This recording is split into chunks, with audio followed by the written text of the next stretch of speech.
Okay, everybody, this is my gorgeous Tina. Listen, if I can go on in glasses with I have a zit on my forehead this morning, you can go on in no makeup. I don't want to hear it. Bart, did you do your hair and makeup for the live? No, I did not. Not today. Okay, so Maddie, let your leg fall naturally. Okay, that's actually better. So what we were talking about was basically how to just fire off a muscle correctly. And we did, was that the radio show? Yeah. In the radio show, we were talking about the quad sets. So if you haven't seen the radio show, go back to voiceamerica.com and hit latest episode where we talk about the neurological re-education. So one of the things that my daughter has constantly is misalignment of the leg, and normally her foot kind of falls. Yeah, it falls in, but without doing the leg. Her leg is straight and her foot goes like this, which is indicative of a jammed hip and a torsion in the knee. Okay, so let's just talk about a quad set, and then I'm going to hold her foot straight. And so if you guys are on a table, put a pillow here or something like that. Relax your ankle though, Maddie. So you want to have the foot relaxed but straight, because if you have your foot like this, or it's all falling out like that, and you're doing a quad set, you're telling your brain mentally to fire the quad that way. Okay, take it away, Bart. Okay, so like Ashley said, you want the foot pointed up. If you got a pillow, something to like just to hold it there. Yeah. So just so it doesn't go into plantar flexion, just so it doesn't run. Okay, so when he says plantar flexion, what he means is like a pointed toe, but you also don't want it to evert, exvert, or internally or externally rotate. So without getting too sciencey, relax your ankle, man. It's hard to do it relaxed. Most people tend to do stuff with their ankle. Make sure your toes aren't curled and everything. This is perfectly fine. So and all that other like jargon I just said, all I'm trying to say is keep it straight. Don't be crazy. Exactly. Yeah. Don't get crazy. This can be done in sitting or in standing. So just as a good indicator for like the first set, it's always helpful to have someone put their hand underneath the knee, just so it gives them a cue. They can feel your hand. And you can do it yourself. Maddie, can't you reach under there?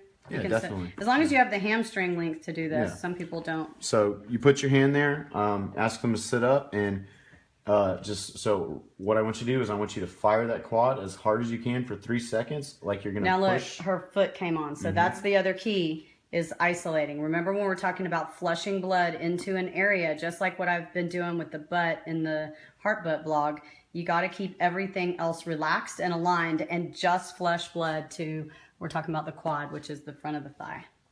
Right, exactly what she said. Okay. So I like to say, like, just try to act like you're going to push that kneecap to the bottom of the table. Hit my hand. So activate. 1, 2, 3. Relax. That's 1. Okay. I'm watching the foot. 1, 2, 3. Go. Hold. 1, 2, 3. Relax. And I can feel the bottom of her knee actually coming and hitting the top of my hand. And Maddie, what do you feel? You feel it firing hard, right? Yeah. But that's also because she just fire my foot either though. I'm like, ugh. Well, that's called what we call pairing. You know, if we've learned to move the quad by leveraging a line of fascia, you got to unpair it to isolate. Just squeeze, try to reach the table. Yep. Foot, relax. This is also a great exercise for any acute post-op ACL, MCL, any acute knee post-op knee. This is the first exercise you're doing. So what about our people that have fascia blasted and now they have total atrophy or the saggy skin? This is the exact exercise you need to do first. Right, because you know what? They're reaching out to us and going, I need to squat, I need to lunge, what exercises do I need to do? This is it. This is first, and then... Yeah, this is basically the quad scare squat. The very first... If you do this for 3 sets of 30, that's a minimum. That's once every time you have a meal. You'll see drastic effects. Anyone that's having loose legs and saggy skin because of opening their fascia, what did you just say? Say that again. That just by simply activating. But how many times? 3 sets of 30 every day. That's one every meal. 3 sets of 30 every day. So, one in set the of heart 30 butt every blog, meal. we had said 6 sets of 10 reps, 3 to 5 times a week. But if you're having atrophy of your quads, I'm all for doing more. And it's the activation. That's why there's so many reps. You're trying to build the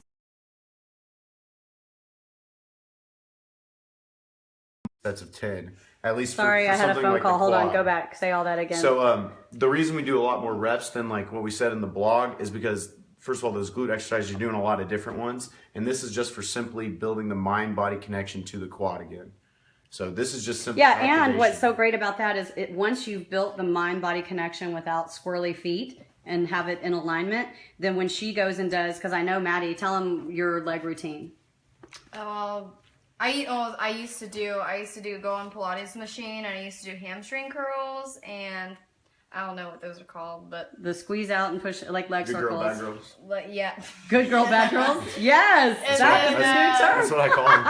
And then I do lunges, or I do like a leg press. But When you say leg plus, you're talking about the leg extension. Like you would sit in the machine and whatever, I don't know the names. She doesn't know the names, but I just do the stuff.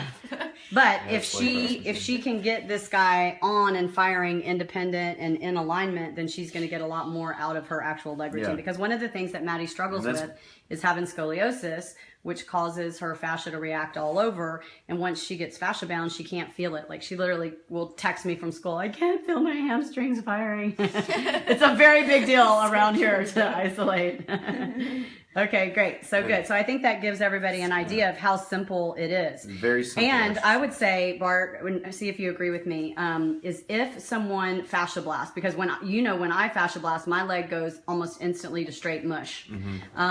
Just doing 30 repetitions one day actually fills them right back up. Yeah, and it's just the first thing when building strength is the neural connection.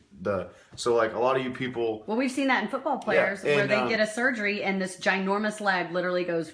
Yeah, and when you're retraining, just getting like a lot of people are like, I haven't gotten into a routine yet. Well, just by simply just doing it one time will reactivate the nervous system exponentially compared to just doing blasting. It's like there's a reason we do a combination of everything. So I'm getting a question from results. AB4. She says that her hamstrings are atrophied. How can she isolate them?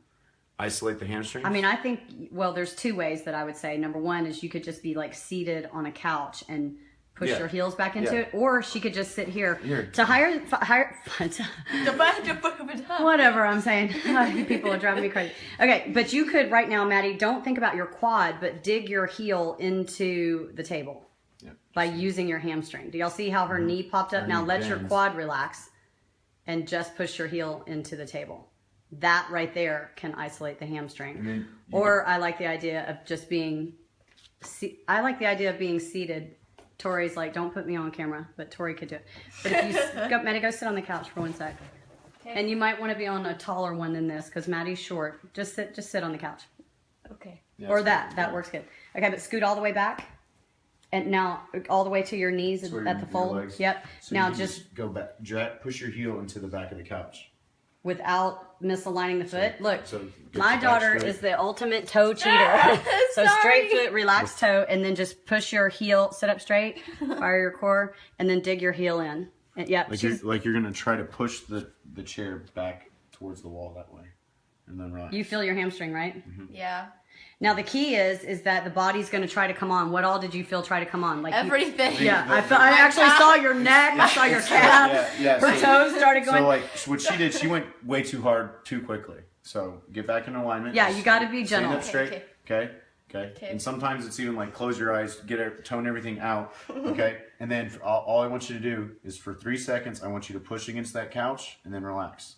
So go 1, 2. Oh, I saw the transverse 3, abs. relax. Come on, good job, baby girl. Okay. So then you can do something. But I think also rather than just saying hold it 3 seconds, like if you don't feel it yet, I say you just keep keep holding it till you feel it. Try to turn everything else off. I always talk about a scream versus a whisper. So what you want to feel is a scream in the hamstring and in the transverse abs, which if you don't know what that is, just buy my DVDs and get over yourself.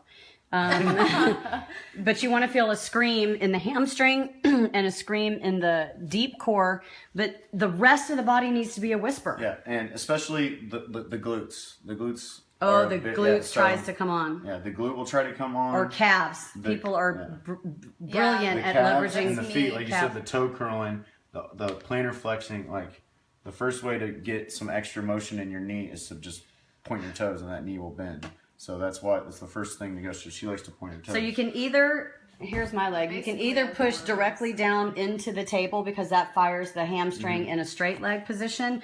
But if you, and I like that for the glute hammy Yeah, tie-in. that's better for the glute hammy. But for the hamstring belly, you want to Isolation. bend the knee. That's the main action of the belly of the hamstring is to do knee flexion. Any more questions? Let's see. My butt turned on. Is that okay? Amy Forbes. No, it is not okay. Not But- if you're in seat. Not if you're seated. Not if you're in seated, but if you're in the, not if you're seated like Maddie. If you were seated the way I just was, that is the action of hip extension, which would be involves glute the and glute hammy. as well, which you probably learned from the heart butt block. Yeah. Okay. Anybody else? Speak now or forever hold your comments. All right. I hope you guys learned something. We'll post this one in the man group too. So send your men over there to learn all about their Yeah, quad they could sets. use it.